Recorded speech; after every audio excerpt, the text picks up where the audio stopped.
जये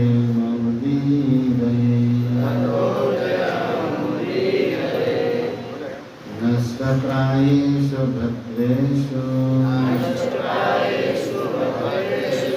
नित्यं भागवत सेवया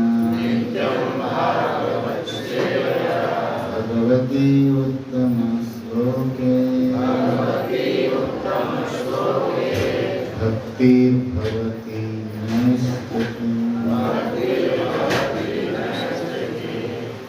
ज्ञानतिमिरन्धस्य ज्ञानाञ्जनशलाकया चक्षुरुन्मिलितं येन तस्मै श्रीगुरुवे नमः।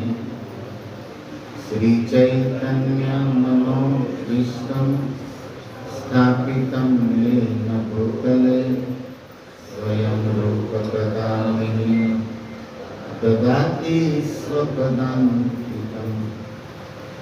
वन्देऽहं श्रीगुरो श्रीयुतपदकमलं श्रीगुरो न वैष्णवंस्ते श्रीरूपं साग्रजातं सहगण रघुनाथान्वितं तं सजीवं साद्वैतं सावधूतं परिजनसहितं कृष्ण चैतन्य देवं श्रीराधा कृष्ण पदां सहगण ललिता श्रीविशाखान्वितांश्च।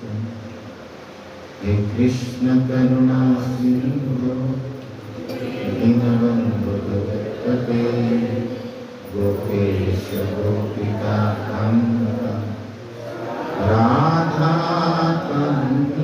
नमोस्तुते तप्त कांचन गौरांगी श्री राधे वृंदावनेश्वरी कृष्णानुसुते प्रणमामि हरिप्रिये वंशाकल्पतरुभ्यश्च कृपा सिन्धुभ्यैव च पतितानां पावनेभ्यो वैष्णवेभ्यो नमो नमः। जय श्री कृष्ण चैतन्य प्रभु नित्यानंद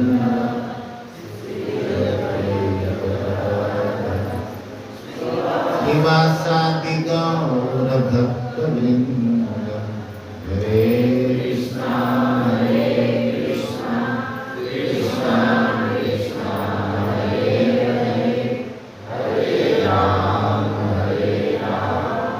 राम राम हरे हरे।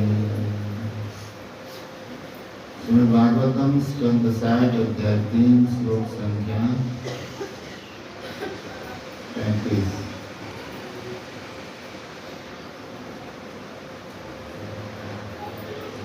यदि दास्यस्य भिन्नतां वरान्ये वरदोत्तमा भूतेभ्यः तव सृष्टिभ्यो मृत्यु मां भूमं प्रभो। यदि दास्यस्याभिमतां वरान्ये वरदोत्तमा भूतेभ्यः तव सृष्टिभ्यो मृत्यु मां भूमं प्रभो।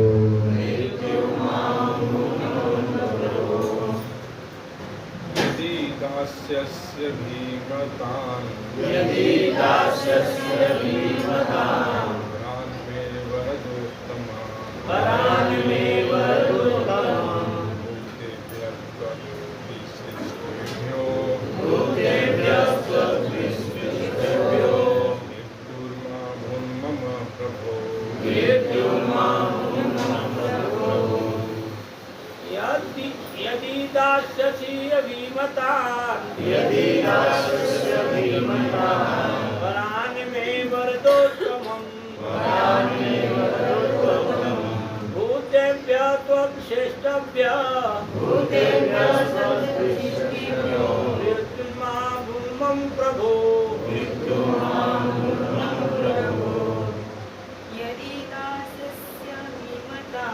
यदि दासस्य विमतान् वरान् मे वरदोत्तमम् भूतेभ्यः त्वक्श्रेष्ठभ्यः मृत्युर्मा भूमं प्रभो यदि दास्यसि अभिमतान् वरान् मे वरदोत्तमम् भूतेभ्यः त्वक्श्रेष्ठभ्यः मृत्युर्मा भूमं प्रभो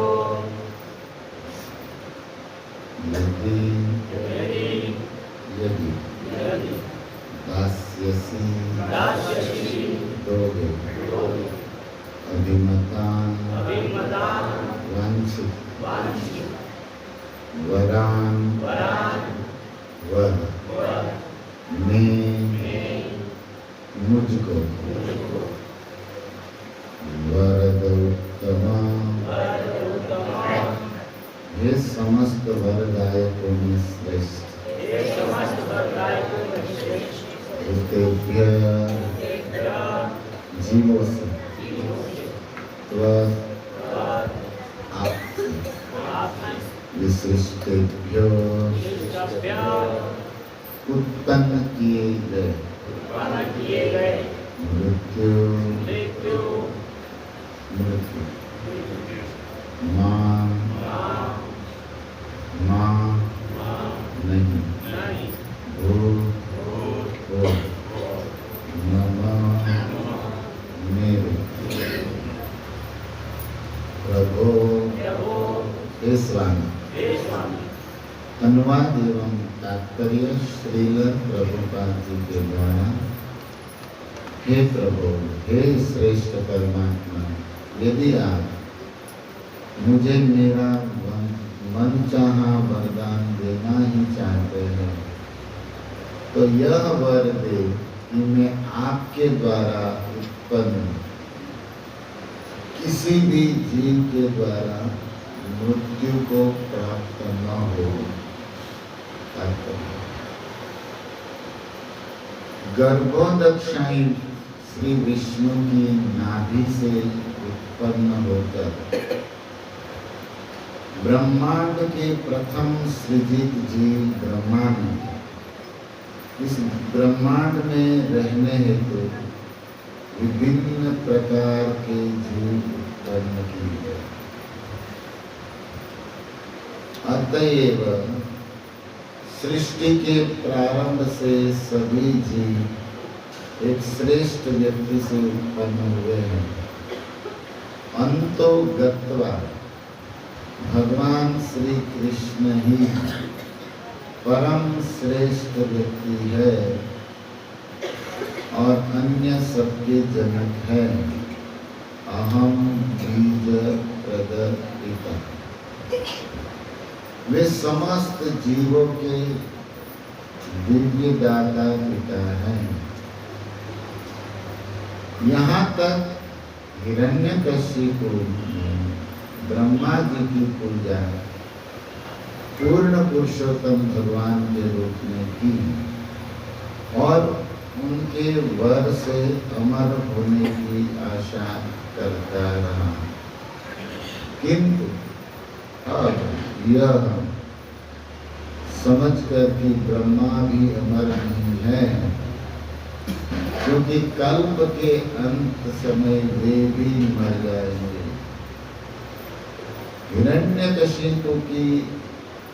हिरण्यकशिपु अत्यंत सतर्क होकर ऐसा वर मांग रहे हैं जो अमरता के ही समकक्ष है। उसका प्रथम प्रस्ताव यह है कि इस भौतिक जगत के भीतर ब्रह्मा द्वारा उत्पन्न किसी भी प्रकार के जीव द्वारा न मारा जा सके।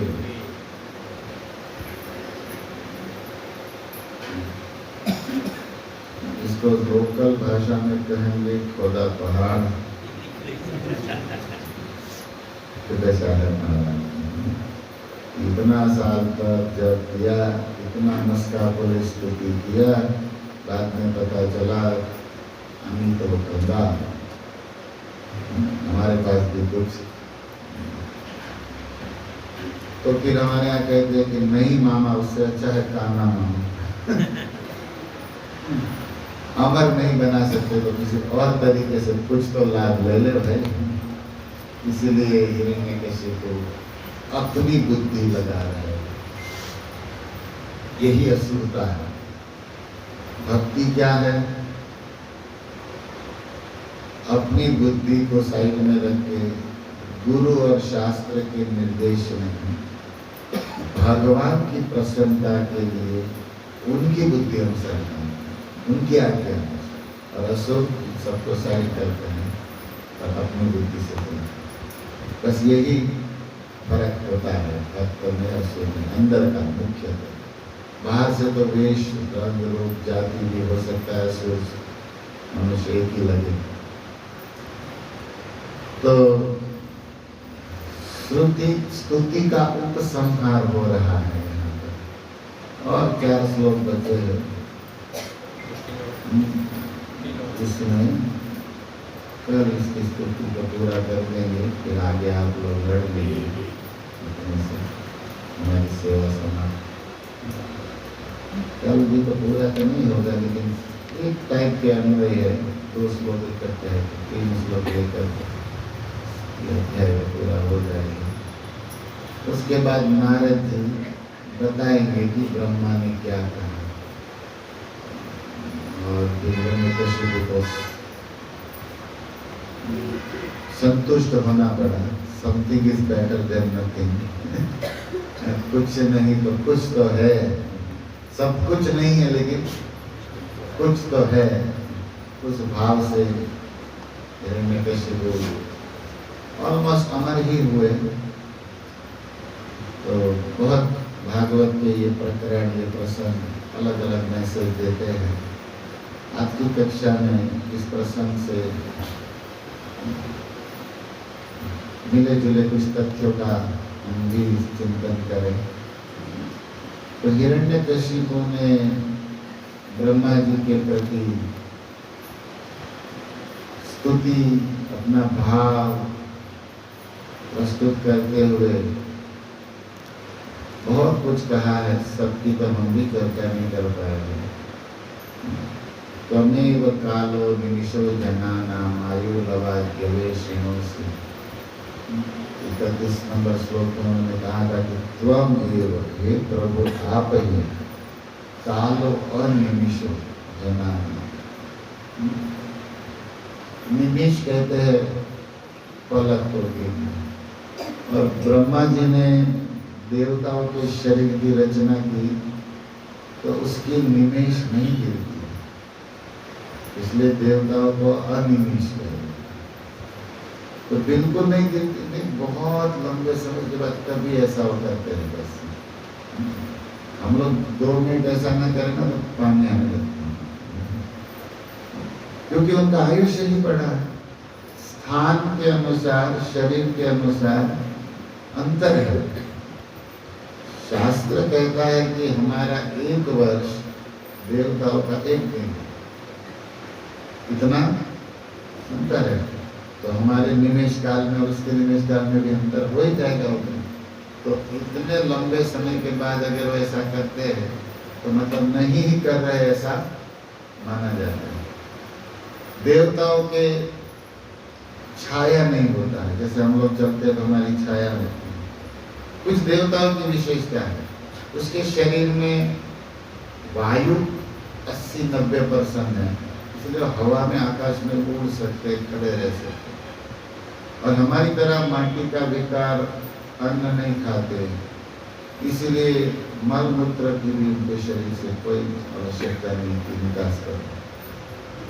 ये सब देवताओं की आयु दीर्घ है, शरीर उनके तेजस्वी दिव्य है, उनके आचार विचार सब कुछ हाई क्लास है। लेकिन ब्रह्मा जितना किसी का आयु नहीं, कोई ब्रह्मा जितना तेजस्वी, तपस्वी, ज्ञानी कोई देवता नहीं। ब्रह्मा सबसे ऊपर है। ये हिरण्यकशिपु कह है और ये सत्य कह है, इसीलिए तो वो ब्रह्मा की तरफ है। जो सुपर है, लेकिन ये जानता नहीं कि सुपर से भी कोई ऊपर है। ये अपनी बुद्धि से सुपर तक तो पहुंच ही गए, इसलिए ब्रह्मा जी की स्तुति कर रहे हैं। हम सबको क्या प्रेरणा लेंगे? हमें सबसे पहले भागवत के श्लोकों से संदेश लेना चाहिए, मैसेज, प्रेरणा लेनी चाहिए कि इतना बड़ा समय देवता और उसमें है, और ब्रह्मा का समय भी तो बहुत बड़ा है। तो हम सब मृत्यु के अधीन है, दूसरे शब्दों में समय के अधीन है, और समय बीत रहा है। प्रति सेकंड हम लोग मृत्यु की ओर गति कर रहे हैं, है ना। आज अभी 8 बजा, मतलब गया हमारे जीवन से 8 घंटा कम हुआ। अब मृत्यु की ओर गति है, उसमें अगर भागवत कथा, कीर्तन, भगवान की भक्ति हो जाए तो ये प्रगति है। तो ये आत्मा की, शरीर की मृत्यु की ओर गति है। लेकिन भक्ति हो तो आत्मा की क्या हो रही है? प्रगति हो रही है, नहीं तो पतन हो रहा है। अब दुनिया जिसको प्रगति समझती है, भौतिक वस्तुओं की उपलब्धि, वो तो आत्मा का पतन है, क्योंकि समय बर्बाद हुआ। तो शंकराचार्य ने एक संदेश दिया, दिनमपि रजनी सायं प्रातः शिशिर वसंतो पुनराजात काल क्रीडति गच्छन् आयु तदपि न मुञ्चति आशावायु भज गोविंदम गोविंदम भज मूढ़मते दीनमपि रजनी। दिन हुआ, रात, दिन गुजर गया, रात भी गुजर गई, एक दिन हम भी गुजर गए, सब जा रहा है, बीत रहा है। सायं प्रातः, और दिन और रात के मध्य में संध्या होता है, इसको सुबह की प्रातः और सायं संध्या। क्या हो रहा है? शिशिर वसंत, ऋतु आती है और संध्या आती जाती, रात आती, दिन आते, ऋतु आती। आप बोलते अच्छा है सृष्टि का खेल। शंकराचार्य कह रहे नहीं, शिशिर वसंत तो जाती है और पुनः आती, फिर आती। ये क्या हो रहा है? बोले काल क्रीडति, ये काल खेल रहा है। चराचर सृष्टि के सभी के साथ काल क्या कर रहा है? गेम खेल रहा है, गेम। इसको लोकल, मतलब मॉडर्न समाज में बच्चों को सिखाया जाए, गेम आता है सांप सीढ़ी। अब बोलते ना, वो 5 आता है तो सीढ़ी चढ़ता है, देखे है सांप सीढ़ी? अब देखे सांप सीढ़ी? एक बच्चे लोग खेलते हैं, उसमें 7 सर्पेंट होता है, सीढ़ियाँ होती है, 100 तक गिनती होती है। अभी 8 पर एक सीढ़ी, 8 आएगा तो वहां से सीधा 25 पर। बबुआ में रहते थे, बम्बई गए तो सेठ बन गए, सीधा 25। बम्बई में बच्चे पढ़े तो वहां से अमेरिका का वीजा लग गया, कई लग गया है, कई लोगों का आपके गाँव में। लेकिन अमेरिका जाते ही प्लेन से उतरते ही सीधा एक सांप आता है, मृत्यु। भगवान मनुष्य से भी गया, कई गधा बना। ये गेम है, क्या है? संसार सांप सीढ़ी का खेल है, कभी अप डाउन बता रहे। इस सत्य को समझना है।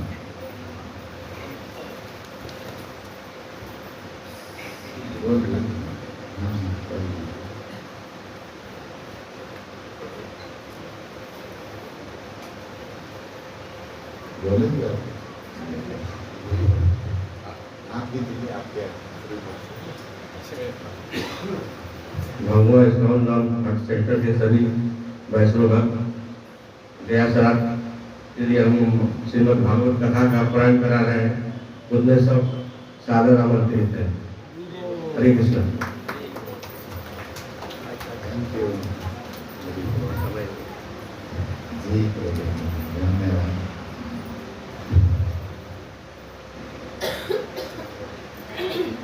तो मोतीलाल जी पधारे हैं, आप सबको निमंत्रण देने। कल परसों कल शनिवार का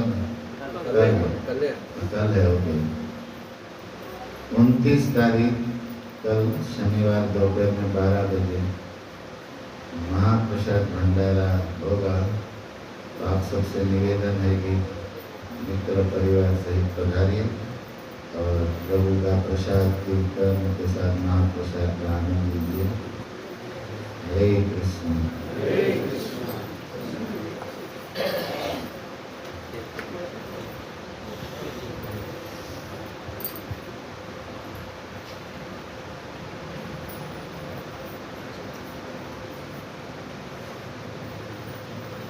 हमारे ब्राह्मणों में एक उक्ति चलता है, तद्दिनम दुर्दिनम मन्ये यद्दिनम न निमंत्रणम।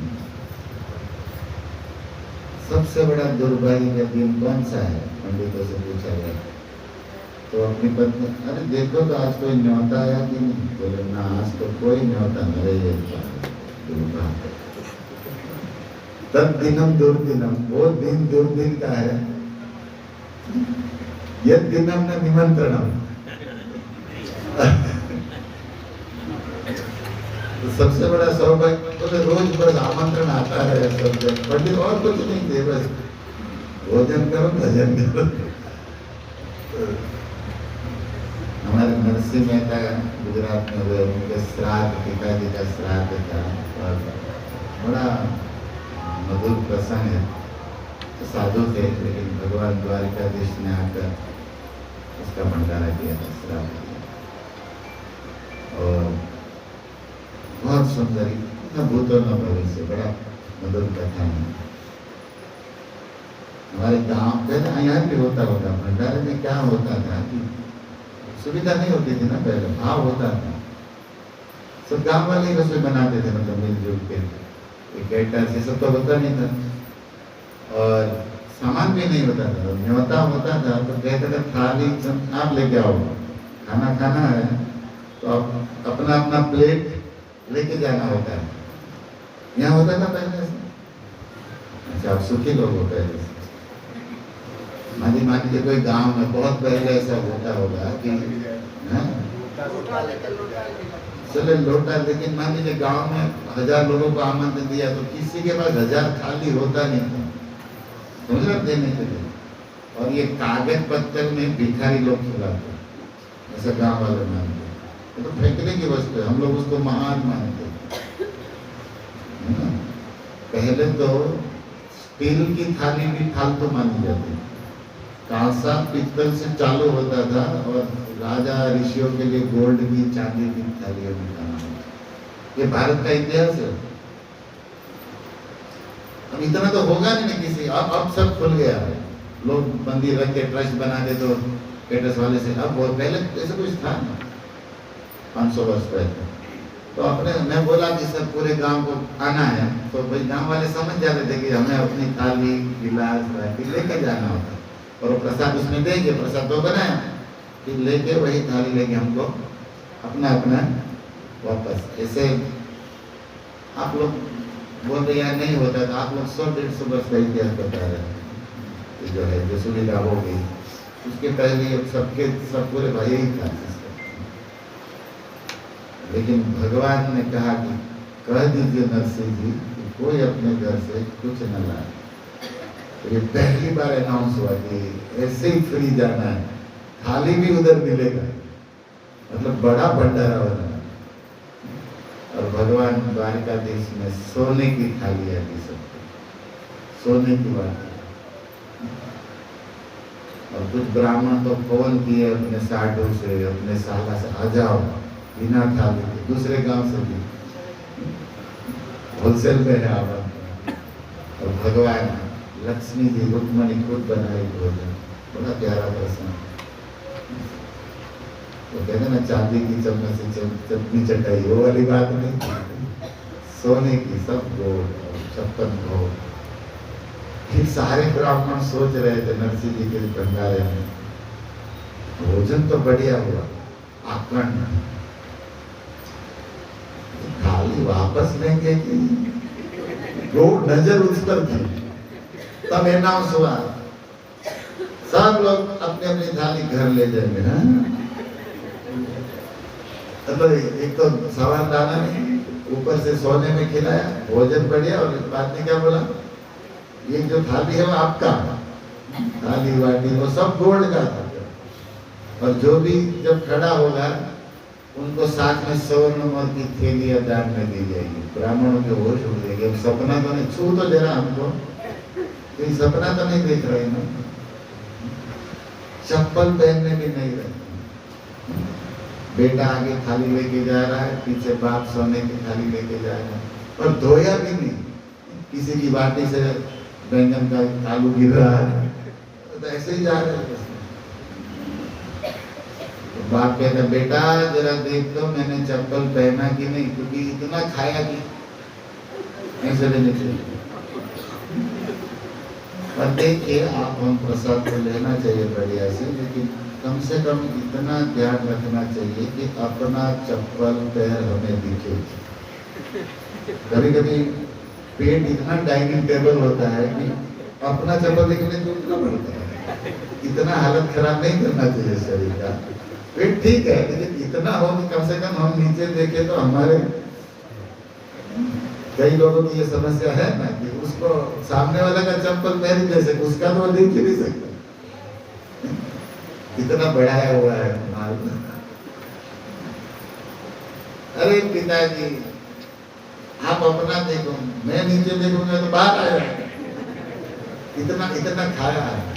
पहले तो घर के दरवाजे भी बड़े नहीं होते थे ना, ऐसे गांव में ऐसे झुक के जाना है। अब घर में पंडित पहुंचा, इतना खाया कट्टार हो चुका है, अब वो घर का जो वो है उसको झुक के जाएगा, अब वो भी झुका नहीं, झुकेगा तो बाहर आ जाएगा। अरे सुनो आज हमारी खटिया बाहर ही लगा दो, क्या है बोले अंदर आने से। बहुत सुंदर नरसिंह जी के जो भंडारे में ऐसी मतलब भगवान ने व्यवस्था की। मायरा भी पूरा किया, भजन के काम भगवान करते हैं। ऐसा कहते 52 टाइम्स द्वारकाधीश जूनागढ़ आए थे काम करने के लिए। तो हमारे संत कहते कि आप भगवान के नाम पर, तो भगवान आपके काम पर कर देते हैं। तो भंडारा महाप्रसाद सुखद समाचार होता है जनता के लिए।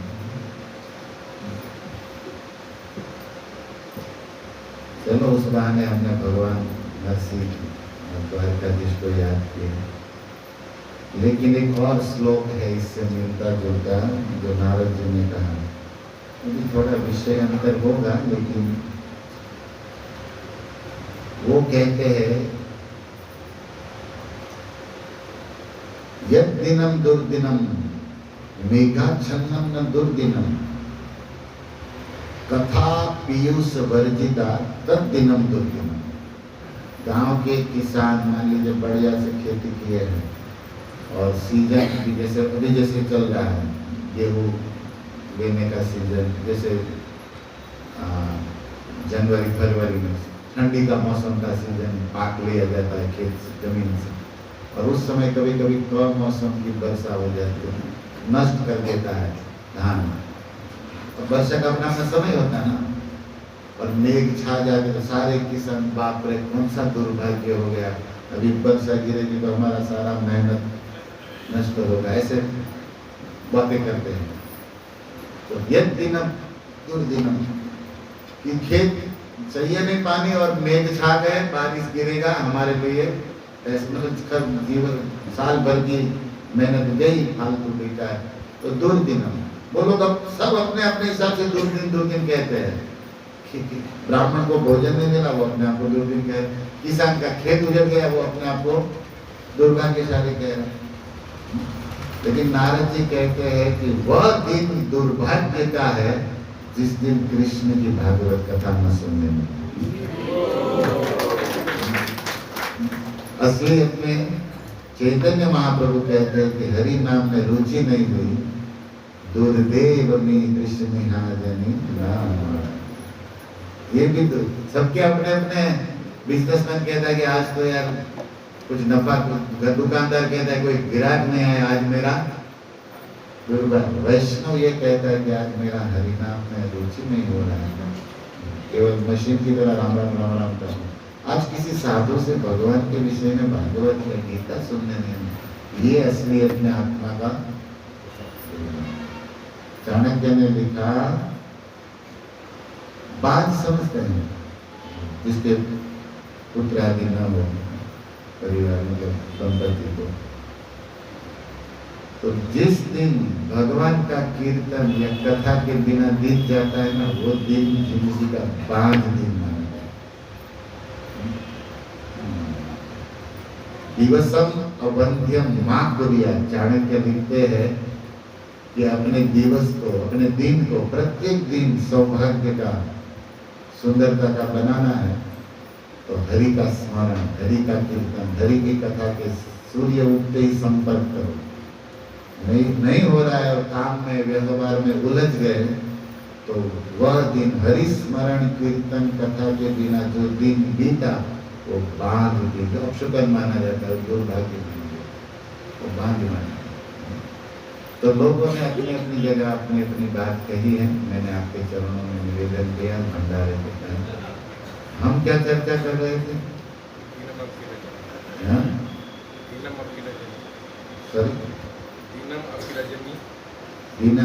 शंकराचार्य। अच्छा, काल क्रीडति गच्छनाय, ये काल खेल खेल रहा है। ये रात दिन संध्या प्रात ऋतु आ नहीं जा रहे, आप जा रहे हैं। आप कहोगे दिन नहीं बीत गया, आप बीत गए।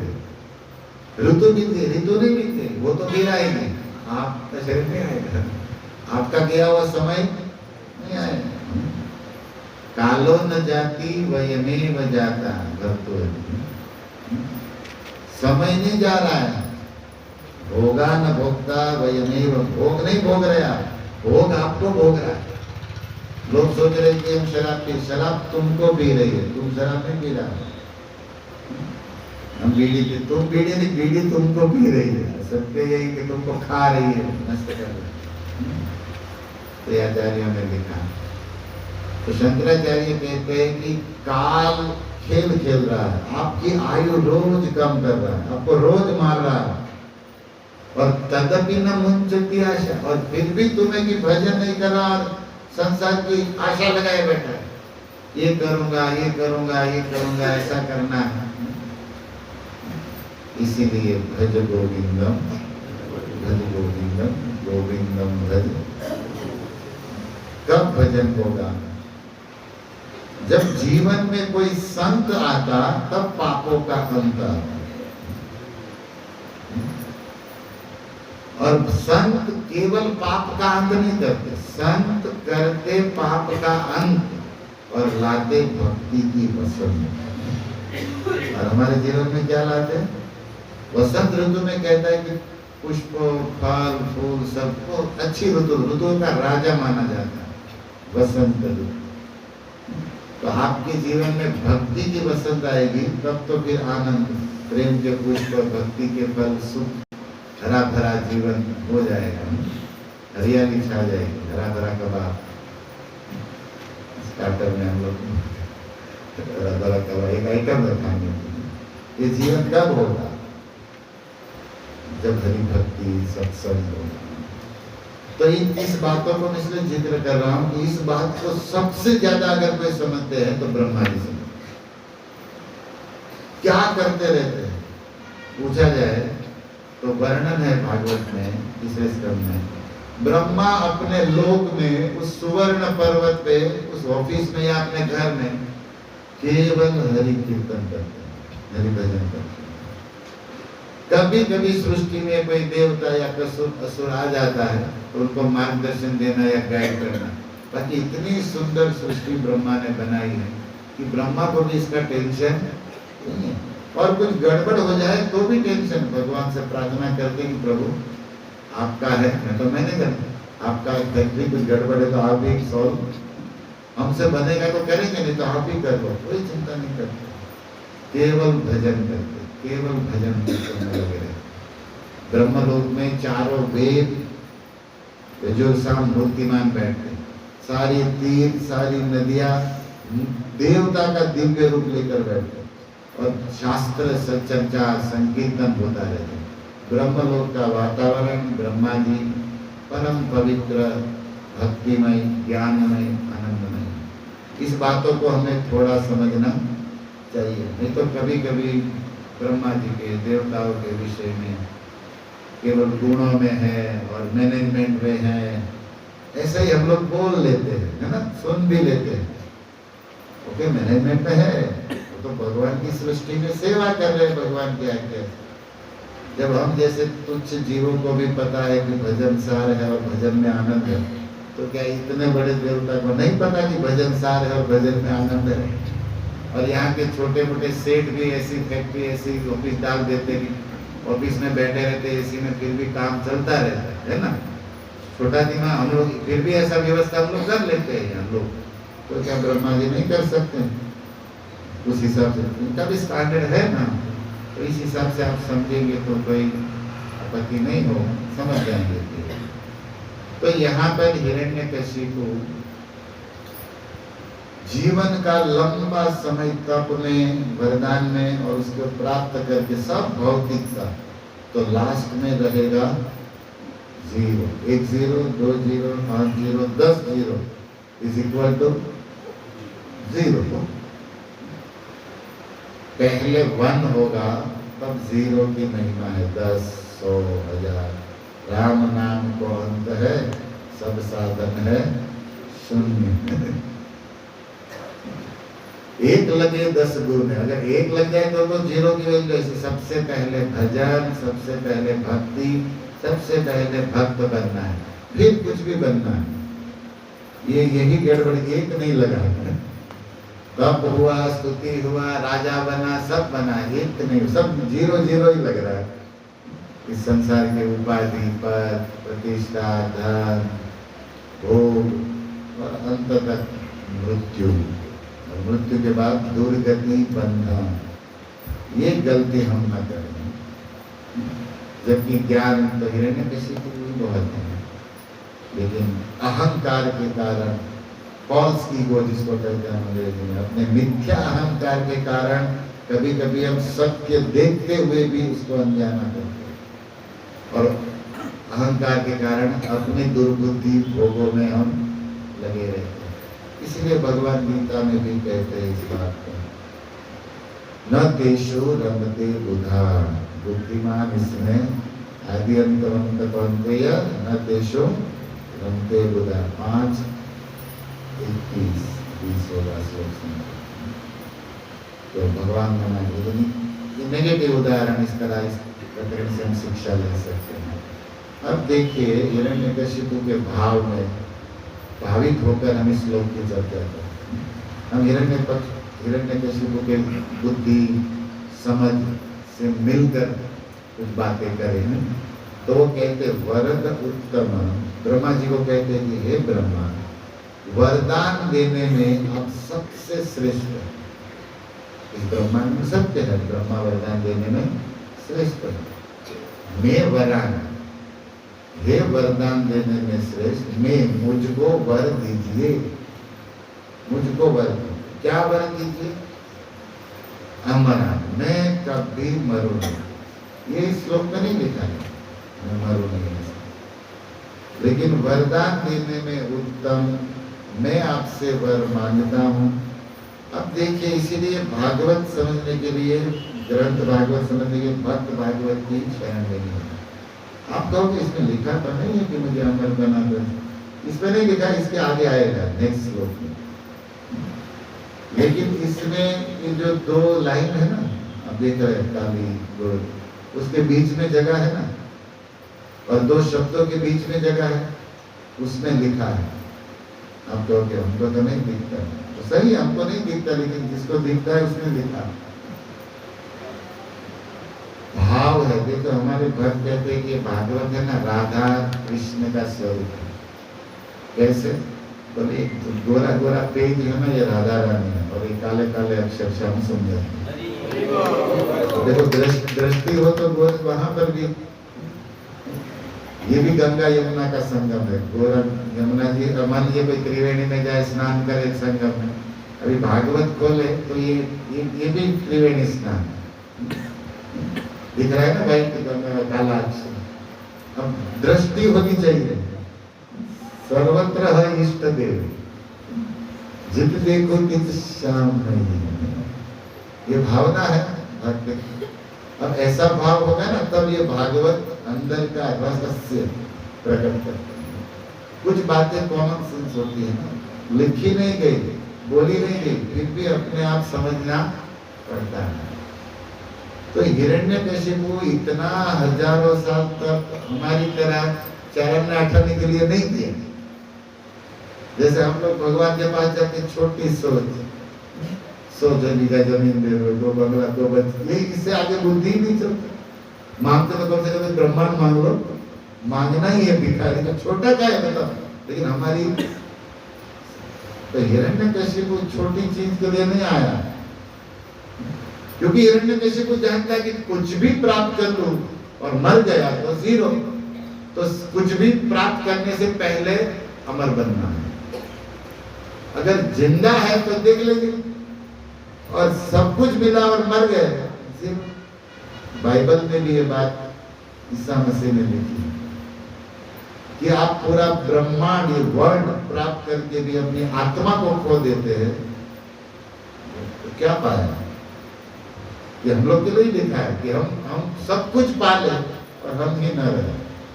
आपके शहर में कितने ऐसे लोग हैं, घर बनाए, खड़े रहकर ऐसा करो ऐसा करो, और जैसे ही घर बन गया तब तक मैसेज आया कि इधर घर, अब उस घर में उसकी केवल फोटो लगी है। क्या लगी है? और ये भी थोड़े संस्कार है, इसलिए कोई मॉडर्न बहू आएगी ना, वो फोटो भी जाएगा। हमारे शहरों में फोटो नहीं लगते, ये तो गांव में संस्कार बचे कि माता पिता दादा के। शहरों के घर में जाओ, किसी के फोटो नहीं मिलेंगे, मिलेंगे कोई हीरो हीरोइन के, लेकिन तुम्हारे पूर्वजों के नहीं मिलने वाले। पधारिए, प्रणाम, हरिशरण, नहीं मिलेंगे। ये तो बढ़ रहा ना कलयुग, पाश्चात्य हवा लग रही, तो क्या फायदा बताओ? इतना बनाया और सब गया। तो हिरण्यकशिपु उस लेवल की तो बुद्धि नहीं रखते। वो चाहते कि पहले तो जीना है, अमर बन जाओ फिर देखो, क्योंकि सब कुछ खाने के बाद मर गया तो किस काम। इसीलिए मैं वरन मतलब मुझे वरदान, तो ये अर्थ है कॉमन अर्थ, लेकिन अंदर का अर्थ है कि मुझे सबसे महान वरदान अमरता का चाहिए। अब ब्रह्मा कहे मम एवं मृत्यु अभवत्, अरे मेरा भी त्वाम कथम ददासि, मैं आपको कैसे दे सकता। अब हिरण्यकशिपु सोचा कि रॉन्ग ट्रैक पकड़ा मैंने, लेकिन गाड़ी पहुंच ही गई तो वहां जो भी कुछ तो ले लो, आगे का मामला बात करते। ब्रह्मा जी ने शांति से कहा कि आपने स्तुति किया, धन्यवाद, बहुत कुछ है, मैं आया भी, मैं तप किया, बहुत तप किया, मैं जितना तप किया उससे तो 2% भी नहीं किया, इसलिए मैं तुझे देने आया हूँ, क्योंकि मेरा नाम जप रहा है। लेकिन जो तुम मांग रहे हो वो हमारे पास नहीं है। ये एक पॉइंट इतना कमाल का है कि ये मानव समाज समझ जाए, भागवत के इस प्रकरण से इस प्रेरणा ले ले कि यार भगवान को छोड़ के किसी भी का भजन किया विते केवलम। देवता लोग कभी झूठ नहीं बोलते और ना तो चीटिंग करते हैं, लेकिन जीव अपना चीटिंग कराना चाहता है बोलते हैं। ब्रह्मा कोई गड़बड़ नहीं करे, झूठा मूठा कहते जा जाते थे। ब्रह्मा ने तो बोला भी नहीं मेरा, कोई देवता भी ये नहीं कहता कि आप मेरा तप भजन करो। हम लगे हैं स्वार्थ के कारण। सही देवता अगर मिल जाए अपने स्वरूप से तो वो सीधा बात करेंगे कि हम जिसका करते हैं उसका, लेकिन हमारी वो पहुंच नहीं, समझ नहीं। ब्रह्मा जी क्लियर बोले कि हमसे ये नहीं होगा। मुचकुंद के विषय में हम भागवत जी में पढ़ते हैं, मुचकुंद राजा 51वां अध्याय संस्करण में सुखदेव जी कहते हैं कि सूर्य वंश के इतने प्रतापी राजा थे मुचकुंद कि इंद्र की रक्षा करने के लिए स्वर्ग में आक्रमण करने वाले असुरों को मारने के लिए पृथ्वी से गए थे, और असुरों को मार जो काम इंद्र ने, इंद्र से भी ज्यादा बलवान बुद्धिमान मुचकुंद। अब इंद्र ने कहा थैंक यू, आपने हमारा स्वर्ग सुरक्षित कर दिया, बरम मांगिए, कौन से अप्सरा चाहिए, अमृत, सोना चांदी, स्वर्ग का सब हाई क्लास। इसने कहा, आप कहते ना नींद मांगी, आप लोग तो सुने होंगे मुचकुंद ने क्या मांगा, नींद नहीं मांगा। इंद्रदेव ने कहा यद वांछित, आपकी जो इच्छा है मांग लो, विद्य केवल मुक्ति के अलावा जो भी मांग लो। तो मुचकुंद ने कहा मुक्ति वो तो केवल भगवान मुकुंद विष्णु जैसे, उसके अलावा आपको कुछ भी चाहिए पृथ्वी का, स्वर्ग का, अब मांग लो। मुक्ति के अलावा कुछ भी मांग लो। कपट नहीं किए इंद्र, उसके पास कैपेसिटी, मेरा जो भी, क्योंकि आपने बचाया है स्वर्ग को, स्वर्ग का कोई जमीन खेती यहाँ रहना रहा, कुछ भी मांगो, अब मेरे नीचे का भी पृथ्वी कुछ भी मांगो जो मेरे अंदर में, लेकिन मुक्ति नहीं मिलती, वो मुकुंद दे सकते। तब इसने कहा ओके, उस मुक्ति देने वाले मुकुंद का दर्शन करा दो, उससे निपट लेंगे।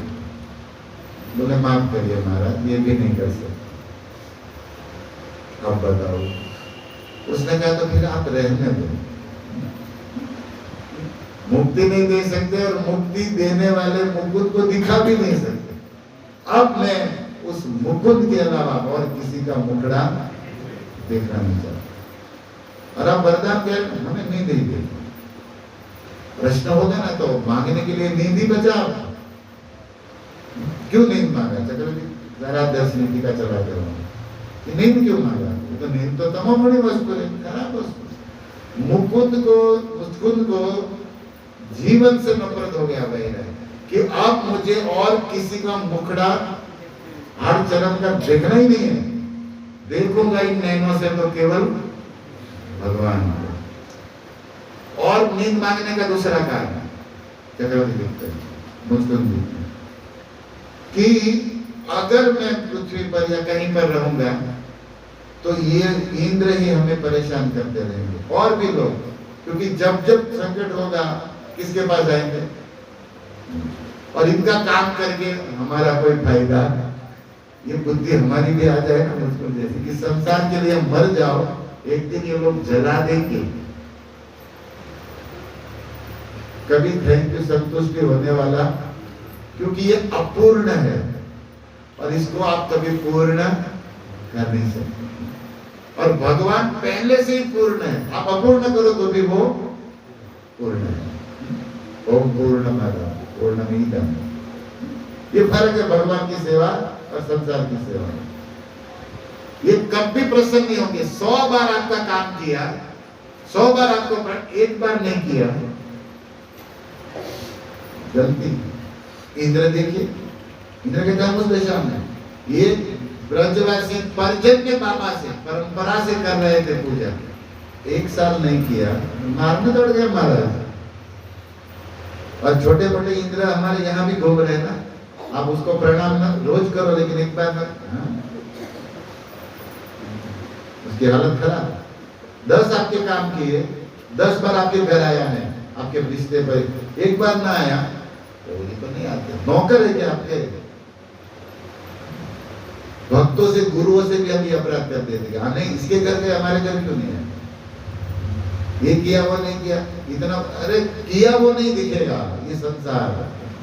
और ठाकुर जी थोड़ा भी आप करो भूलते नहीं। और मनुष्य लेके मर जाओ, लास्ट में क्या भोजन में आप इतना आइटम बना के रखो, पापड़ नहीं लो, चटनी इतना 10 आइटम नहीं दिख रहा, जो नहीं है वही दिखेगा। आप इतने बड़े बड़े बारात हम लोग तो संसार में है ना, आप लोग व्यवहार करते लोगों को बुलाते हो, 80% समाज गलतियां ढूंढने में, ये सब तो ये नहीं है, ये टाइम पे नहीं होता है, कहीं ना कहीं कीड़ा निकलेगा इसका। और हम उसके लिए भगवान को छोड़ के भक्ति छोड़ के मर रहे। मुझको बोले ये काम अब हम नहीं करेंगे। हम लोग तो संसार के छोटे मोटे को खुश कर, वो इंद्र को भी खुश करना नहीं चाहता, बेकार यूजलेस। इसलिए ये फिर इंद्र हमें परेशान लगा, इसलिए कहा कि अगर कोई मुकुंद के अलावा मेरे सामने आया ना, जल के भस्म कर दूंगा। मुकुंद ने बोला, इंद्र ने कहा 420 का झटका डेंजर। अभी मुकुंद को कभी बुलाएंगे, मुकुंद चाहते हैं कि बुलाना मत हमको, बुलाया तो जला दूंगा। नहीं तो आपको प्रश्न होना चाहिए कि नींद मांगी लेकिन आंख खुलते ही जला क्यों दे रहे सबको। और हमारे ईश्वर के कई भक्त हैं, उसको उठाओ, मुकुंद के अवतार होते हैं। मेरे को उठाए, तेरे कल्याण के लिए उठाया, जीव जागो बुरा चांद बोले। लेकिन भक्त को रात में देर से सोया कोई मंगला में उठाए तो कौन सा अवतार होता? मुझको लगता है जला, अच्छा इसको वरदान नहीं, नहीं तो हमारी तो आधार कार्ड कैंसिल कर देता है। होता है ऐसा, कोई नींद से हालत में, लेकिन मुझको क्या अलग है, इसीलिए वो काल यवन को जला दिया कि वो तो कृष्ण को देखना चाहता, ये यवन आ गया हमारे सामने। कहां से निकला ये बात? देवता इंद्र क्लियर बोला कि मुक्ति के अलावा में, यही बात हमारी बोल रहा कि अमरता मुक्ति ये हमारे हिसाब में नहीं है, उसके लिए केवल अव्ययम विष्णु भगवान। ये प्रसंग से हमें यही तो उपादेय शिक्षा मिलती है कि हम वो गलती न करें। भजन केवल आराध्यो भगवान ब्रजेश तनय तद्धाम वृंदावन। ये चैतन्य महाप्रभु ने कहा, हमारे इष्ट आराध्य नवनृत्य के प्रभु प्रसाद विदम्बराय। ब्रह्मा जी की आंख खुली ना, मतलब ब्रह्म विमोहन लीला में, तो पहला प्रार्थना ब्रह्मा उवाच। ये हिरण्यकशिपु ब्रह्मा को कहेंगे, ब्रह्मा ठाकुर जी की प्रार्थना कर रहे हैं। भागवत में सबसे बड़ी स्तुतियों में ब्रह्मा जी की स्तुतियों का 10 स्कंद 14 अध्याय में। और क्या क्या बातें ब्रह्मा जी ने बोली है भगवान के सामने, भक्तों के लिए बहुत सुंदर विषय है। लेकिन हिरण्यकशिपु तो फंसे हुए। तो मैं वरान में लिखा है कि मुझे वरम अमरम श्रेष्ठम वरदान चाहिए। यहाँ की चीला चालू में मैं नहीं आया हूँ, ये लोग दे दो, ये गाड़ी दे दो, ये दे दो, वो सब मैं खरीद लूंगा, आप हमें अमर बना दो। तो मैं ये कह रहा हूँ कि जो हमको नहीं दिखता वो आचार्यों को शब्दों में ही लिखा है, लेकिन भागवत समाधि भाषा है। 2 लाइन के बीच में भी खाली जगह नहीं है, खाली कुछ भी नहीं है भागवत में। भागवत में प्रेम रस ज्ञान भरा हुआ है, खाली यहाँ भेजा हमारा, वहां कुछ भी खाली नहीं।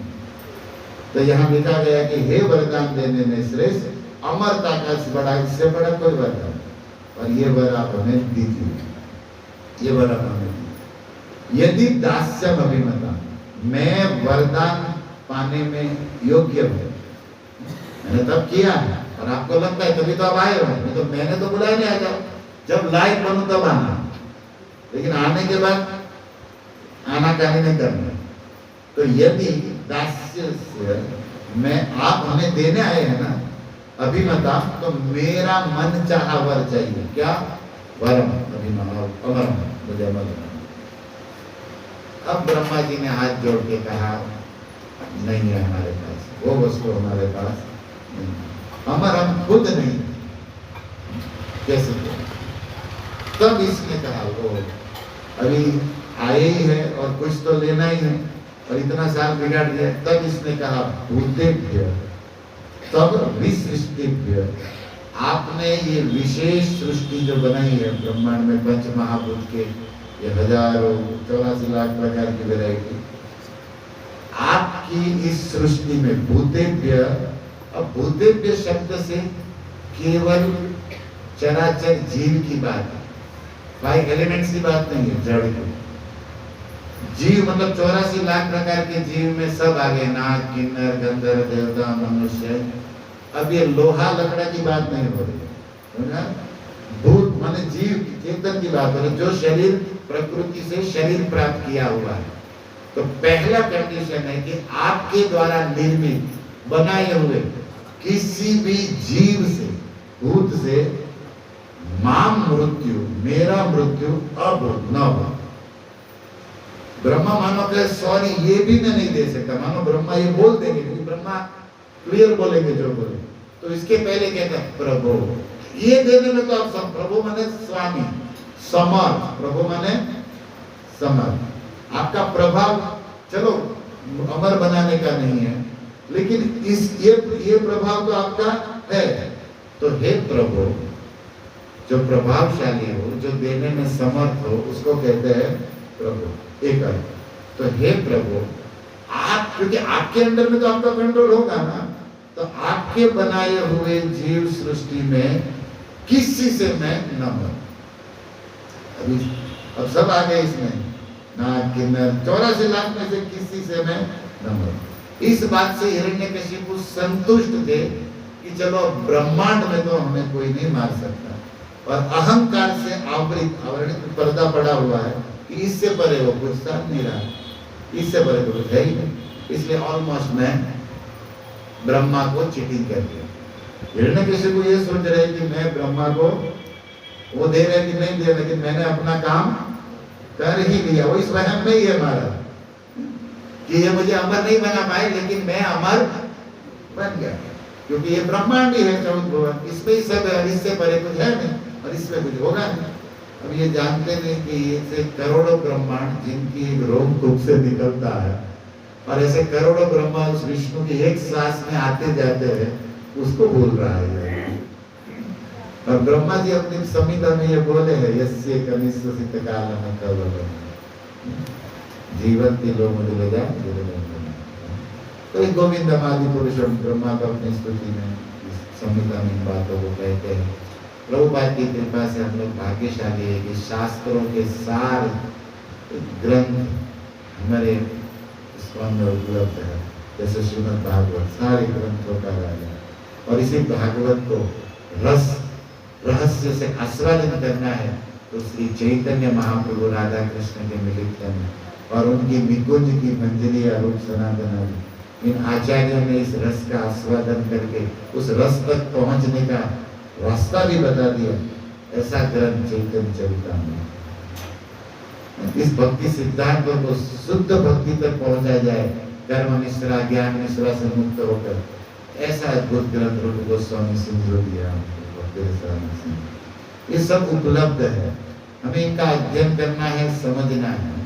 इसी को कहते हैं कथ्यम कस्य मान्यत्यम बुद्धियंत परस्पर रमन्ति च, यही हमारा काम है। और इसको हम मिस कर रहे, नहीं कर रहे, तो वास्तव में भगवान का दिया हुआ ये परम गुरु कृपा का सौभाग्य हम अपना दुर्भाग्य खुद बना रहे हैं। इसको अगर हम छोड़ रहे हैं तो इस बातों को हमें धीरे धीरे समझने का प्रयास करना है। तो इस श्लोक में हम रहे कि ब्रह्मा जी कह रहे हैं, हिरण्यकशिपु हिरण्यगर्भ को कह रहे हैं, हिरण्यकशिपु हिरण्यगर्भ को कह रहे हैं कि हे प्रभु, किसी से भी मेरी मृत्यु न हो। देखो गलती करते, किसी भी जीव से मेरी मृत्यु न हो। शायद ये भी बोल देते कि किसी भी भगवान से मेरी मृत्यु न हो, लेकिन ये जीव तक ही बुद्धि चलाई,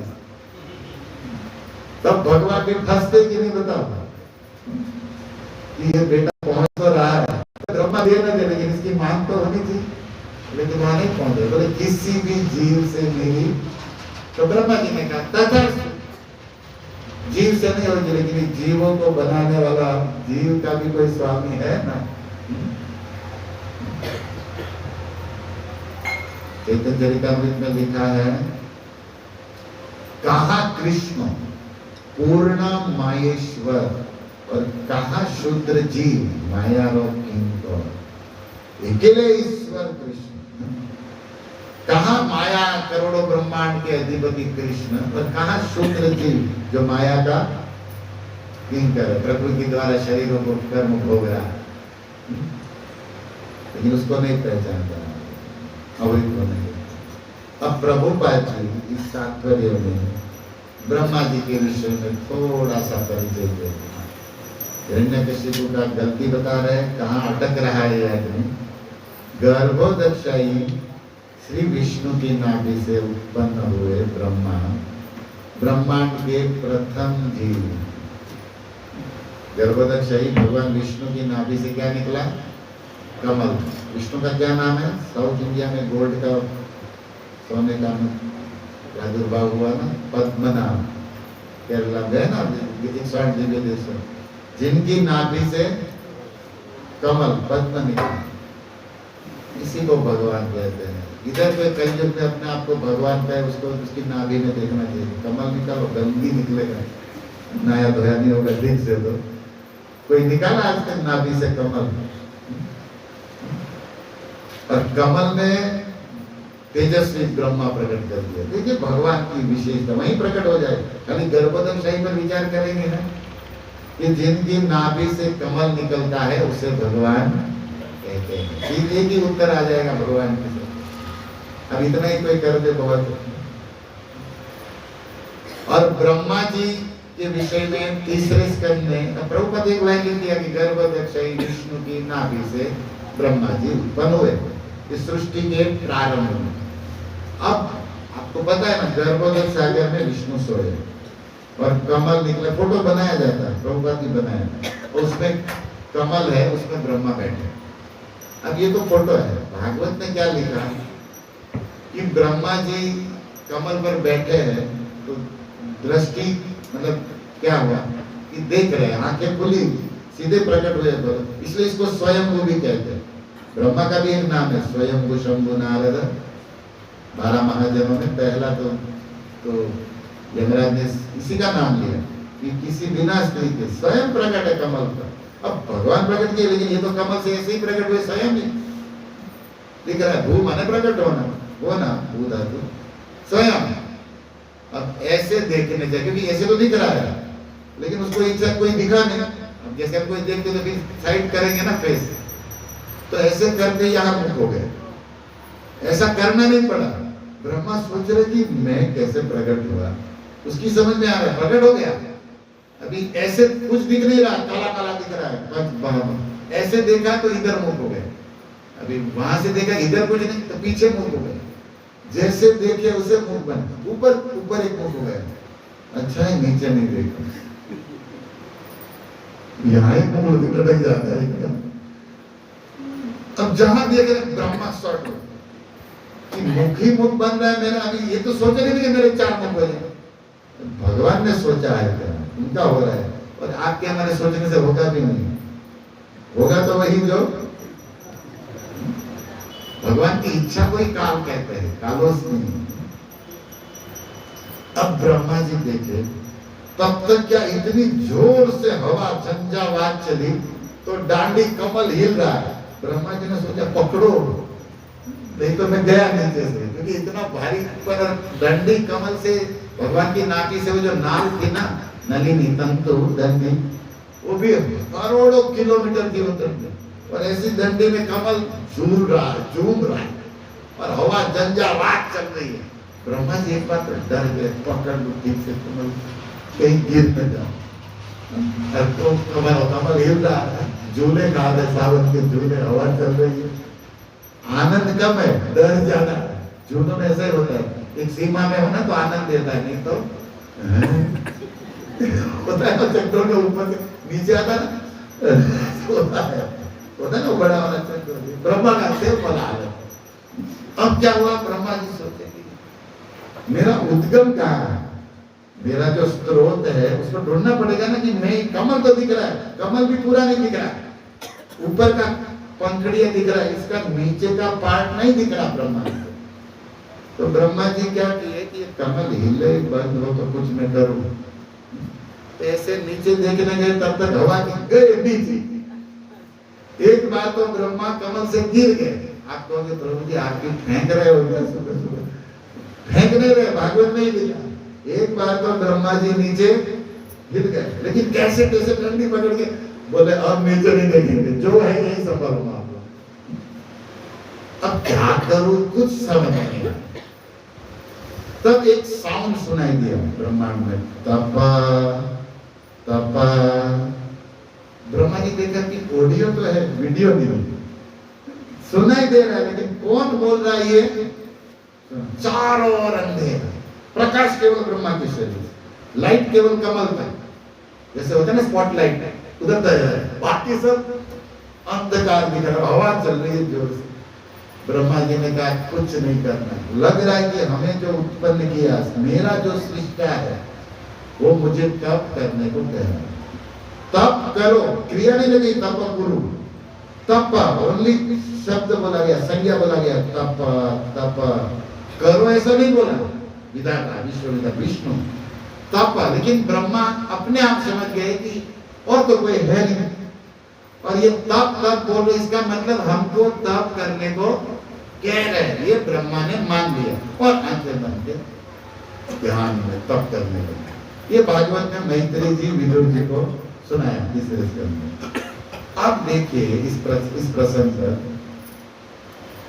कि तप करो ऐसा बोला नहीं, फिर भी ब्रह्मा समझ लिया कि मुझे तप करने को कहा जा रहा है। और यहाँ हमारे गुरु लोग जप करो, तब कितना बोल रहे हैं, लेकिन हम समझ रहे इसको कह रहे, उसको कह रहे, अरे तुमको कह रहे हैं, लेकिन हम इसको उनके प्रचार है, क्या है प्रचार, दूसरों को बोलेंगे, हम नहीं करेंगे। इससे थोड़ा सुधर जाओ, ओके? कोई भी बात है हमारे लिए है, शास्त्र में गुरु किसके लिए है, लेकिन हम लोग इसको पास करते हैं। क्या करते हैं? अरे महाराज जी ने कहा तब करो, महाराज जी ने बोला, जब तुमको नहीं बोला, नहीं हमको केवल तुमको बोलने के लिए बोला। हम तो सीखते हैं जन्म से ही। ये जब तक वहम जाएगा नहीं ना, तब तक प्रेम आएगा नहीं। बिल्कुल ब्रह्मा बने हैं इसी कारण, उसको दिख नहीं रहा है, क्रिया भी नहीं लगी, ना कर्ता दिख रहा है ना क्रिया, केवल कार्य दिख रहा है। और हमारे सामने करता है, हमारे सामने, लेकिन हमारा कार्य नहीं हो रहा। मंद समंद मतया, मंद भाग्य ही उपद्रिता, इसलिए हम लोग हेजिटेट। उपद्रिता मतलब चिंतित, व्याकुल है। बाजार में गए तो भी व्याकुल, ऑफिस में गए व्याकुल, घर में व्याकुल, मंदिर आए तो यहाँ आके भी व्याकुल। प्रसाद कब होगा, ये बंद कब करेंगे? ये व्याकुलता चलती है। हमारे यहाँ शांति कहाँ है? अंदर से हम व्यग्र है, अंदर से हमारे अंदर आग्रह है, और कुछ तो पूर्वाग्रह है, और इसीलिए जब देखो तब महाराज उग्र है। अंदर अगर व्यग्र होगा वो उग्र ही होगा, अंदर शांत होगा वो बाहर शांति जैसे, समझे आप? और ये शांति का मार्ग है, ब्रह्मा शांत। अब कमल हिले डोले गिरे उसकी बात है, तब वो चालू होते ही स्थिर हो गए। तो पहला शब्द इस ब्रह्मांड का विष्णु के मुख से क्या निकला? तप तप। ऋषभ तपो दिव्यम पुत्र का एम सत्वम। मनुष्य जीवन भी किसके लिए मिला? एक कीट भृमी, ये क्या कहते, सूकर कुकर की तरह गवाने के लिए नहीं मिला, तपो दिव्यम तप करने के लिए मिला। ऋषभ कहते जो अनंत सुख की यात्रा कराएगा तुम्हें। ब्रह्म सौख्यम त्वम अनंतम, ये शब्द आया 5-5-1 श्री ऋषभ उवाच, इस श्लोक चलता भागवत में। तो तप बोलने से ही करने लगे, और भगवान प्रकट हुए विष्णु संकल्प से। भगवान ने इच्छा किया, ये जो भागवत है ना, तेने ब्रह्म हृदय आदि कवि। मैंने कवि शब्द का व्याख्या 2-3 दिन पहले किया। सर्वम जानाति, सर्वम गच्छति, सर्वम वर्णयति। आदि कवि भू नलिना, कहां से प्रकट हुआ? नलिनी, कमल से प्रकट हुआ। पहला कवि, आदि कवि। दूसरा वाल्मीकि और तीसरे व्यास। याद करना चाहिए जो भागवत पढ़ो आदि कवि पहले का सबसे बड़ा विद्वान कवि कैसे बना? तेने उस परम सत्य ना ये द्वारा हृदय में भगवान ने भर दिया। आज की भाषा में कंप्यूटर की कॉपी पेस्ट बना दिया। आज हमें ऐसा हो जाता कि सारा झंझट खत्म। भगवान ने संकल्प किया, चारों वेदों का ज्ञान चारों मुख में प्रकट, भूत भविष्य वर्तमान सृष्टि बनाने के लायक सब कुछ भगवान ने भर दिया संकल्प से। तेने ब्रह्मा हृदय आदि ये भगवान ने ब्रह्मा जी को गिफ्ट दिया। इसलिए प्रभुपाद यहाँ लिख रहे हैं कि सृष्टि में विभिन्न प्रकार की ये सृष्टि, तो ये जो विसर्ग सृष्टि, सर्ग तो भगवान ने बनाया पंच महाभूत, कारण से ब्रह्मांड तो निकला हुआ है। ब्रह्मांड में पृथ्वी जल अग्नि वायु तो है, तो ये हो गया सर्जन सर्ग। लेकिन इस पांचों का वैरायटी बनाना, इस पांचों को मिला के गधा बनाया, पांचों को मिला के भैंसा बनाया, ये कौन? विसर्ग। विशेष सर्जन कौन किया? श्री ब्रह्मा। तो प्रथम इंजीनियर, प्रथम आर्किटेक्ट जो भी गए इस ब्रह्मांड का, और सबसे बड़ा बुद्धिमान, सबसे बड़े तेजस्वी, सबसे बड़े तपस्वी और सबसे बड़ी दीर्घायु 100 वर्ष जीता ब्रह्मा, जिसका एक कल्प 12 घंटा 1000 सहस्त्र युग होता। इतना दीर्घजीवी ब्रह्मा है। तो ऐसे श्री ब्रह्मा को यहाँ कहा जा रहा है कि प्रभु, सही कहा जा रहा है ये प्रभु है वैसे इस ब्रह्मांड के पारमेष्ठिपन के अधिकारी। 14 भुवन में जितने भी लोकपाल दिक्पाल उन सबके नायक लीडर है। तो प्रभु है, बहुत सामर्थ्य इसमें। तो हिरण्यकशिपु अपनी समझ से इसको प्रभु कह रहे हैं, लेकिन प्रभुपाद कह रहे कि ये जो पिता है, इसको पितामह की उपाधि ब्रह्मांड में ब्रह्मा को प्राप्त है, लेकिन इस ब्रह्मा के भी पिता है कृष्ण, अहम बीज प्रद पिता। तो प्रभुपाद कोट करते हैं लोग कि वास्तविक पिता है तो भगवान है। भगवान बोले हैं अहम माता धाता पिता गीता में। और ब्रह्मा जी की बात करें तो विश्व रूप में परम पिता विश्व रूप दिखा दे, अर्जुन को दिखा दिए कि कमला ब्रह्मा जी से प्रकट। ये भी वीडियो में भी अर्जुन को गीता में दिखा दिया। लेकिन एक छोटी सी बात कह के समाप्त करेंगे। अहम बीज प्रद पिता, भगवान कहते मैं सबका बीज हूँ, मैं पिता हूँ कि बीज। अभी ये जो मॉडर्न लड़के लड़कियां है ना, हम मजाक मस्ती और हम लोग ऐसे ही है अभी, तो उसमें वो प्रश्न चलता है और लोग बोलते भी है मुर्गी पहले कि अंडा, बीज पहले कि वृक्ष। अभी आप कहोगे बीज, बिना वृक्ष फल के बीज कहां से आएगा? ऐसा क्वेश्चन तर्क तो करेंगे, तर्क को प्रतिष्ठ तर्क का तो ये नहीं। जैसे आप कहो कि मुर्गी पहले, अंडे के बिना मुर्गी कैसे आएगा? तो हम क्या अंडा पहले, बिना मुर्गी के अंडा कैसे आया? अभी तर्क तो तर्क है ना, तर्क है। जैसे एक उदाहरण देते संत लोग, एक पंडित काशी से पढ़ के आया, न्याय तर्क मीमांसा जमीनी सब पढ़ गए। अब गांव का लड़का था, माता पिता लोग गांव में, वो काशी आपके नजदीक है ना बनारस, भगवान गए होगा पढ़ने। अब पढ़ के आया तो पंडिताई का प्रदर्शन भी तो करना है, तभी तो सार्थक है। लोग यही समझते हमारे पास जो है वो जब तक दूसरे को पता न चले कि हमारे पास है तब तक वो वस्तुओं में सुख नहीं देती। जैसे आपके पास गाड़ी है, बैठो घूमो, वो मजा नहीं। फोटो सी बोलो कितने का लिया, वो मजा है। दूसरों को पता न चले तो वस्तु हमें मजा नहीं देती। फिर वो गहना हो, साड़ी हो, कुछ भी हो, 2 लोग पूछे, प्रशंसा करेंगे, बहुत अच्छा, तब संतोष होता है कि हमने पहना। कोई पूछे नहीं, देखे लगता है कि क्या है, चित्रा पहना क्या है। ये लोगों तो हमने अपना सुख किराए पे दिया हुआ है, हमने अपना सुख दूसरों को भाड़े पे दिया। वो न बोले तो हमें सुख ही नहीं है।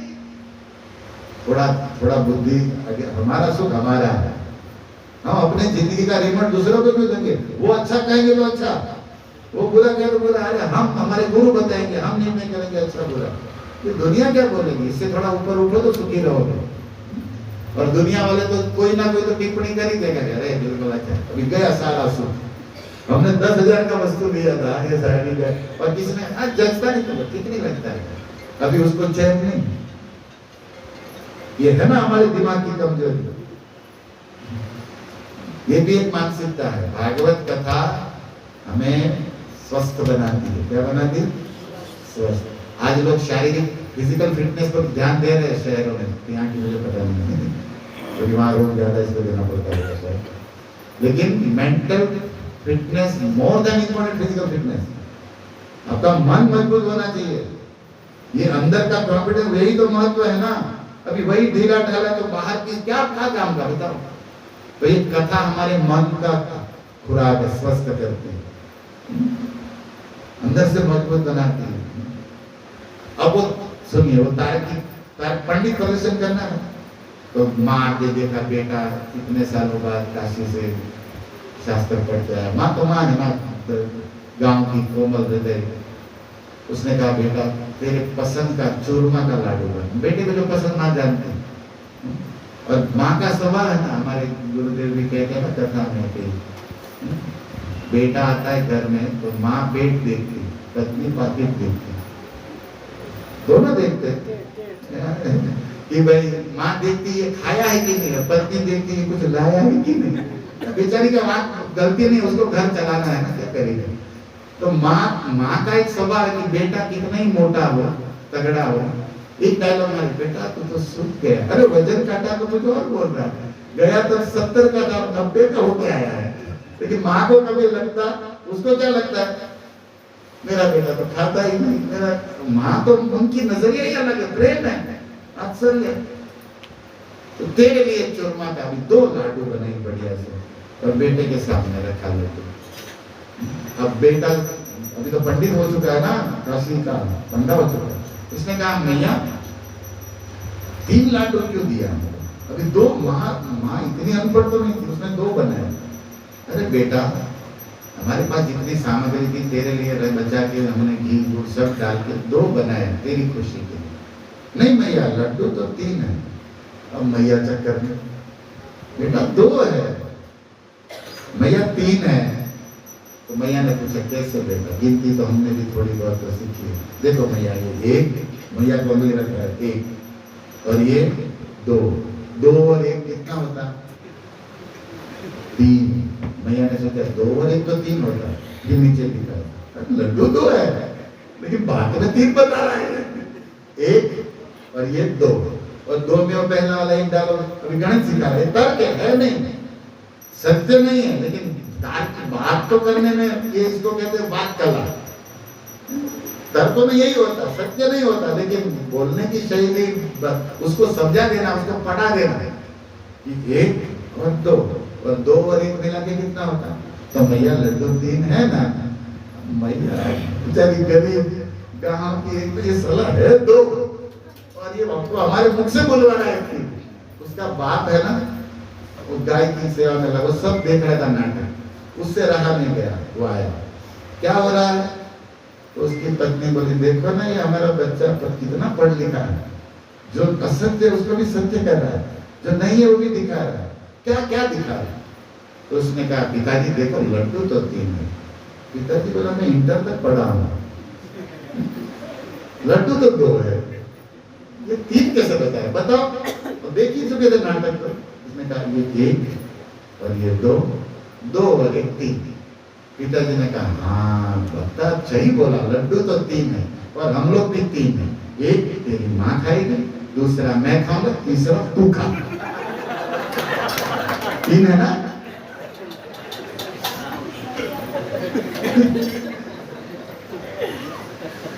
तीन है ना बेटा, मैया को अकेले 1 लड्डू 1 आम खा दे, 1 आम खा, तीसरा है ना तू खा ले, खाली तो खा लिया। उसने कहा नहीं 2 ही है, सीधी बात करना, उसको प्रैक्टिकल बताना पड़ता, बाप होता है ना। तर्क से तो बोलने में तो कुछ भी बोलो, सत्य क्या है उस पर भी विचार करना पड़ेगा ना, सोचना पड़ेगा। तो अभी लॉजिक सुनो, ओके। मुर्गी पहले कि अंडा पहले, जो प्रश्न घूम रहा है, मतलब तर्क से बोल रहे हैं ना कि ये कैसे तो ये कैसे, ये कैसे तो ये कैसे, तो गीता में भगवान इसका उत्तर दिया कि बीज, अंडा पहले, लेकिन भगवान है मुर्गी से पहले भी अंडा बना सकते। भगवान कह रहे कि बीज अहम, किसी भी वस्तु का मूल बीज होता है। ओके, वृक्ष के पहले बीज था, किसने बनाया? बिना वृक्ष के बीज कहां से आया? उसका उत्तर गीता में भगवान से आया। भगवान ने कहा मैं बीज हूं, अहम बीज। भगवान ने मूल बीज की बात की, मूल की भी नहीं। मूल के अंदर सीड होता है, समझा? सीड से फूल बनता ना, मूल से वृक्ष बनता। लेकिन भगवान मूल के भी पहले बीज बोल रहे, नहीं तो ऐसे बोले थे ना, अहम सर्वस्य, सबका मूल में हूं। लेकिन उससे संतुष्टि नहीं, इसलिए अहम मूल के भी नीचे, क्योंकि दुनिया है, दिमाग लगाएगा मनुष्य। इसलिए भगवान तो सबके बाप है, इसलिए कह रहे कि अंडे की बात करो या बीज की, वो पहला।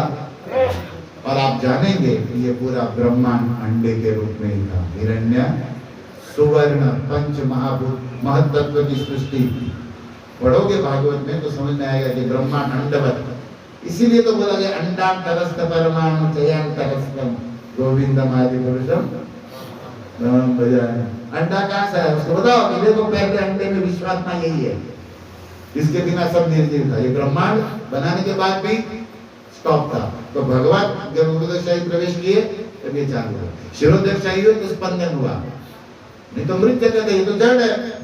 भगवान की उपस्थिति से ही चलायमान है ना। भगवान निकल जाए तो जैसे गुब्बारे में से हवा निकल हो जाए ब्रह्मांड को, सब भगवान से है। तो ये शास्त्रीय लॉजिकल भी आप समझ सकते हैं। ओके, तो अहम बीज प्रजापिता, जो प्रभुपाद कह रहे कि ब्रह्मा के भी बीज, ब्रह्मा के भी पिता भगवान। इसीलिए जब वो बच्चे को चोरी करके ले गया ना ब्रह्मा, भागवत की लीला में, तो भगवान मुस्कुराए, हल्के से मुस्कुराए। क्यों?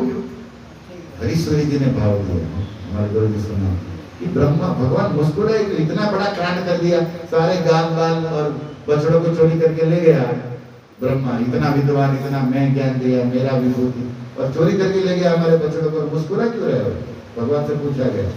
भगवान मुस्कुराए कि हमारा बेटा ज्यादा चतुर हो गया हमसे, हमारा बेटा हमसे, सबका बाप है लेकिन मेरा तो, कृष्ण तो जानते हैं कि मेरा तो बेटा है। अब बेटे की घुमाऊंगा, जैसे ये गांव वाला बाप ने घुमाया ना लड्डू, ऐसे कि भले ये ले गया नहीं, क्योंकि ब्रह्मा ये समझ लेती कि मैं ही सृष्टि करता हूं। लेकिन भगवान बता रहे कि तुम नहीं, सृष्टि करता मैं हूं। अजय ही करे मसक सम, तुलसीदास लिखते हैं कि ब्रह्मा को भी चींटी बना सकते हैं भगवान, 1 मिनट में, टाइम नहीं लगेगा। और चींटी को ब्रह्मा, ऐसे करोड़ों ब्रह्मांड बना देते। तो भगवान ने ग्वाल बालों की सृष्टि कर दी। तब ब्रह्मा जब चक्कर में स्तुति की, तब समझे कि प्रभु मैं तो अपने आप को सम्राट समझ रहा था, अब समझ में आया कि मैं कठपुतली हूं। क्या हूं? हाथों की कठपुतली। तो ब्रह्मा अपनी स्तुति में सारी बातें क्लियर कर। तो आप लोगों को, हम लोगों को लास्ट मैसेज क्या है कि कोई किसकी स्तुति करे। ओके, हमें ध्यान क्या देना है? जानते हो, जिसकी स्तुति कर रहे हो वो किसकी कर रहा है, पॉइंट टू बी नोटेड, वहां बुद्धि जानी चाहिए। जो जिसकी करे सुनो, मानो, देखो, लेकिन आगे दिमाग चलाओ कि ये जैसे कोई शिव जी की स्तुति करे, कोई ब्रह्मा, कोई इंद्र की, सबकी देवता, वो किसकी कर रहा है ये जानना चाहिए। और वो क्या कर रहे हैं, क्योंकि जिसकी हम कर रहे हैं वो तो हमसे ज्यादा शक्तिमान, बुद्धिमान। अब वो क्या कर रहे हैं उससे जानने से हमारा और लाभ होने वाला। तो गाड़ी अटकनी नहीं चाहिए, चलती का नाम गाड़ी होना चाहिए, तब किशोर कुमार होगा तब नंदनंदन को पहुंच पाओगे। ओके, लोकल लैंग्वेज में, तब मजा आएगा। तो यहाँ पर अटकना नहीं है। ब्रह्मा स्तुति करे, भाग्य ये प्रसंग पढ़ो, फिर 10वां प्रसंग देखो ब्रह्मा क्या बोलते, और इसी प्रसंग में हिरण्यकशिपु को फाड़ देंगे, तब ब्रह्मा क्या बोलते, और वो सत्य है। ब्रह्मा जो बोले वो सत्य है। तो इस तरह भागवत का आदि अंत वैसे नख से सीखकर पूरा जन्म धीरे धीरे करने पर सत्य धीरे धीरे समझ में आता है। गुरु वैष्णव की आज्ञा में साधना करें, अपराध कपट छोड़कर जब हम सेवा करें तब हम कृपा के पात्र बनते हैं। और भगवान पंडिताई ज्ञान से नहीं मिलते, भक्ति और कृपा से मिलते।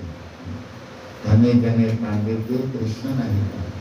भक्तिवश है प्रभु चाहिए। तो हमें कृपा के पात्र बनना है। कृपा किस पर उतरती है? जो स्वार्थ कपट छोड़ के सेवा साधना में लगा रहता है वो कृपा का पात्र बनना है। फिर वो सत्य को समझ पाता है। बहुत साधु है, आप लोग इतना धैर्य से सुनते हो। मैं अनुभव करता हूँ आप लोग कंटाल गए होंगे, 7 दिन से यही मुखड़ा सड़ा हुआ देख रहे हो, बोल रहे हैं।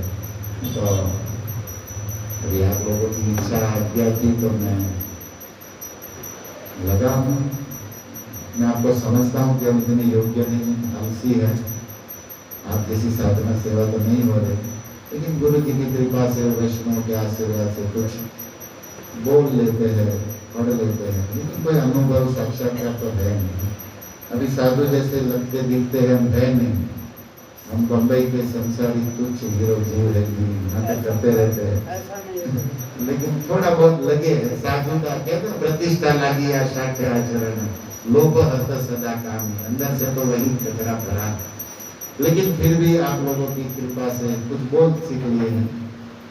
तो आशीर्वाद करिए कि बस जब तक सांस चले अभिमान ना आए, गुरु आज्ञा में वैष्णव की भागवत सेवा करते रहे। और कुछ त्रुटि हो तो सुधार लो, क्षमा करो, और बस भागवत ग्रंथ की, भागवत भक्ति सेवा में लगे रहो। और हमें आशीर्वाद दो कि हम लगे रहें। जय श्री प्रभुपाद। निताय गौर प्रेमानंद।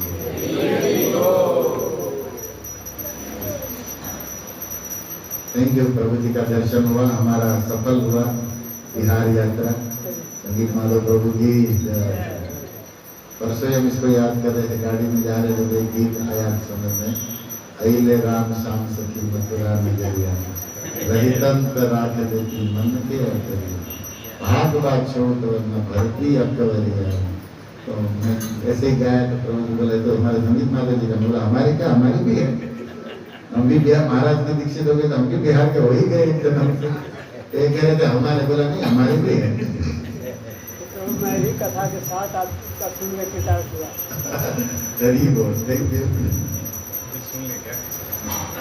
सुना जा सकता, आए हैं तो लाभ ले सकते हैं आप।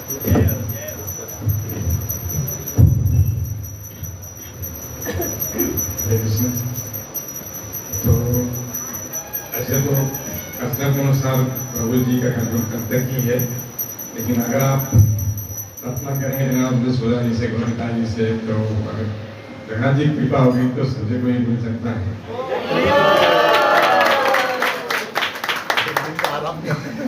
सुनने भी दो। हम तो प्रेम करेंगे प्रभु जी।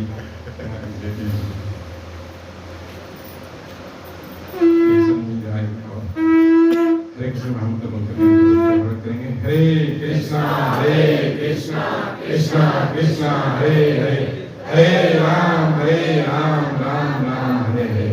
और हमारे बीच संगीत माता प्रभु जी आ जाएंगे। तो प्रभु जी आवाज के लिए जाने आते हैं, उनकी आवाज इतनी सुरीली है कि सुनने में नहीं, बार बार सुनने का मन करता है। तो प्रभु जी ने भजन सुना नहीं लिया, आप कह दीजिए, आदेश पे देंगे, निवेदन करेंगे।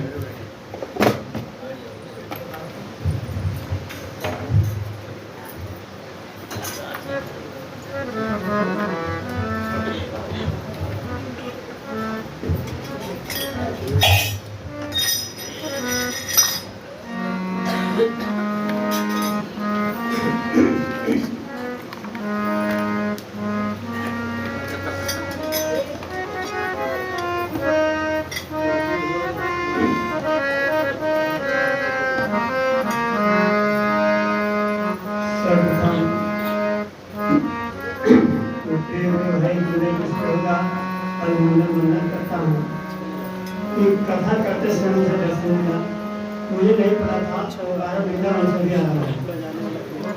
जगन्नाथ जी मुझे प्रकाश करने के लिए दर्शन करना था बुलाने मुझे, तो ये पर मैं प्रस्तुत कर रहा हूँ जिसका चर्चा ध्येयं सदा परिभवग्नमभीष्टदम् तीर्थास्पदं शिवगिरं चिरतं शरणं विद्यार्थिहं प्रयत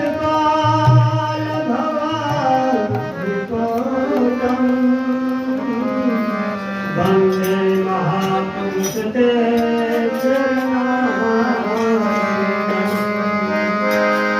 भजन का शीर्षक हुआ भगवान श्री कृष्ण चंद्र में अग्रज श्रीराम जी के साथ मथुरा में प्रवेश करने वाले हैं।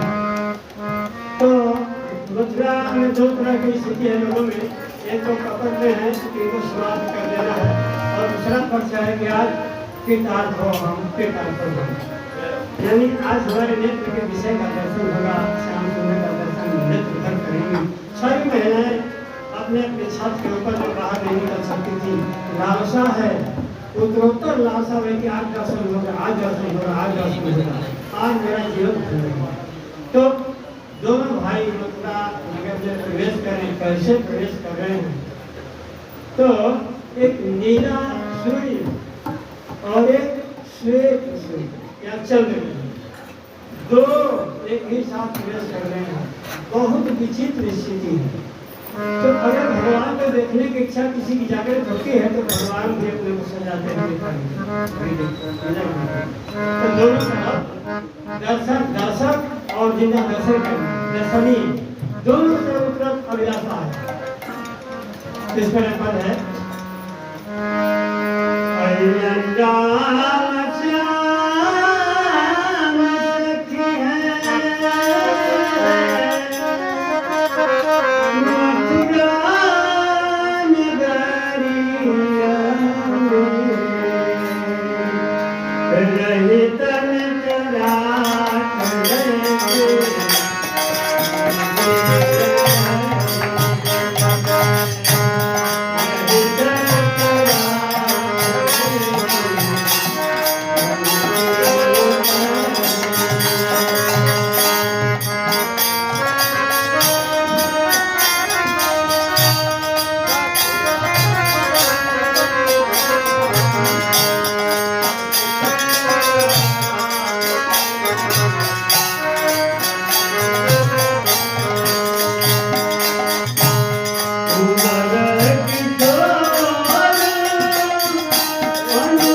बंधन संगे जिया रे बंधन संगे जिया रे बाके नंदलाला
जिया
बहुत धन्यवाद प्रभु जी।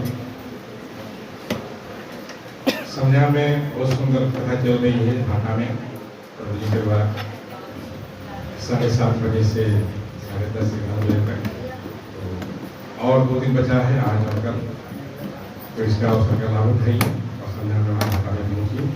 अभी जो सुबह का ब्रेकफास्ट प्रसादम है हमारे मंदिर की भक्त सर्वेश्वरी माता जी की तरफ से है। आपको जाएंगे। Thank you very much. Hare Krishna.